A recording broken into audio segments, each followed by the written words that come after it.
May isang 15 anyos na binatilyo na ang pangalan ay Rico. Lumaki siya sa simpleng pamilyang Pilipino, hindi mayaman pero puno ng pagmamahal. Ang pinakamalapit sa puso niya ay ang kanyang lola Nena.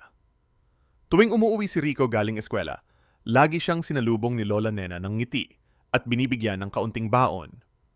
Paminsan, 20 o 50 pesos lang, pero sapat na para mapasaya siya. Madalas sabihin ni Rico, "Lola, pag yumaman ako, bibilhan kita ng kotse para hindi ka na nahihirapan maglakad." Isang araw, ininda ni Lola Nena ang matinding sakit sa dibdib. Dali-daling dinala siya sa ospital. Sabi ng doktor, kailangan niya ng isang mahal na injection para mailigtas ang kanyang buhay.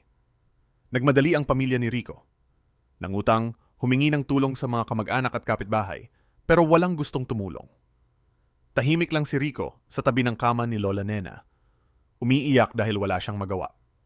Ilang oras ang lumipas, at pumanaw si Lola Nena. Nasira ang pangarap ni Rico na mapasaya pa siya. Lumipas ang mga taon, naging matagumpay na negosyante si Rico. Ngunit hindi niya kinalimutan ang sakit na naranasan. Kaya nagtayo siya ng isang foundation. Nagbibigay ng libreng gamutan at tulong pinansyal sa mga mahihirap na may sakit. Sa harap ng kanyang opisina, nakasulat sa malaking letra ang pangako niya. Walang dapat mamatay dahil lang sa kakulangan ng pera.